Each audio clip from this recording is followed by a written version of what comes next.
Hello, আমার ইউটিউবের সকল বন্ধুদের জানাই বুক ভরা ভালোবাসা। সবাই কেমন আছো একটু কমেন্টে বলবে। আজকে আবার একটা ছোট্ট ভিডিও তোমাদের সাথে শেয়ার করলাম। আজকে আমি বাড়িতে নিমকি বানাচ্ছি, সেইটাই তোমাদের সাথে শেয়ার করছি। জানি কম বেশি সবাই নিমকিটা বানাতে জানো, তবু আমি বানাচ্ছি নতুন, তাই তোমাদের সাথে শেয়ার করলাম। তো প্রথমে আমি ময়দাটাকে ভালো করে চেলে তার মধ্যে নুন এবং সাদা তেল দিয়ে ভালো করে ময়ান দিয়ে নিচ্ছি। দেখো,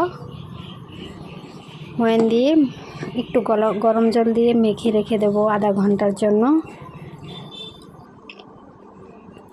এবার আমি ময়দাটাকে ভালো করে মেখে নিচ্ছি।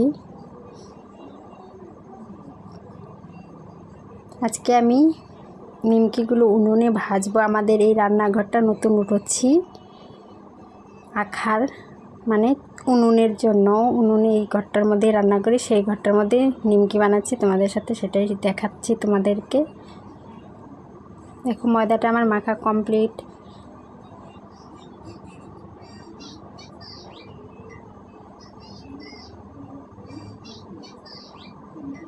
আধা ঘন্টা হয়ে গেছে, আধা ঘন্টা পর ফিরে আসছি। ফিরে এসে এবার আমি লেচি কেটে নিলাম। এবার নিমকির জন্য এটাকে কেটে নিচ্ছি। দেখো, তোমাদের আমার ভিডিও বা শর্টস যদি ভালো লেগে থাকে অবশ্যই পাশে থেকে সাপোর্ট করো। আর কে কে সাপোর্ট করেছে একটু কমেন্ট করে বলে দিও, আমি যেন তোমাদের পরিবারে যেতে পারি, তোমাদেরকে সাপোর্ট করে পাশে থাকতে পারি।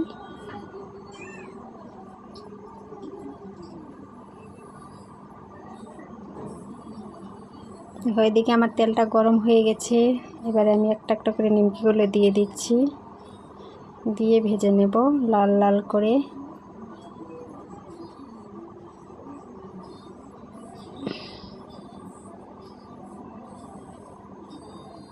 বেশি আঁচ দিলে হবে না, হালকা হালকা করে ভাজতে হবে।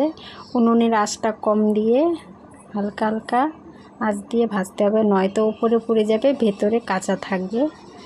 এবার আমার একটুকু ভাজা হয়ে গেছে, বাকিটা ওইভাবে ভেজে নেব। আবার দিয়ে দিলাম।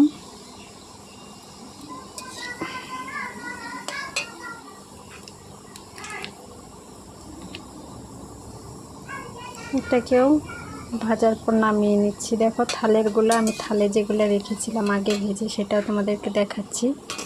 এই যে দেখো, জানি সাইজটা সুন্দর হয়নি, বাড়িতে সবাই খাওয়ার জন্য বানিয়েছে, তো অত সাইজের আমার দরকার নেই, ভালো হলেই হলো। এখনও একটু একটু নরম আছে, একটু পর মুচমুচে হয়ে যাবে মনে করি।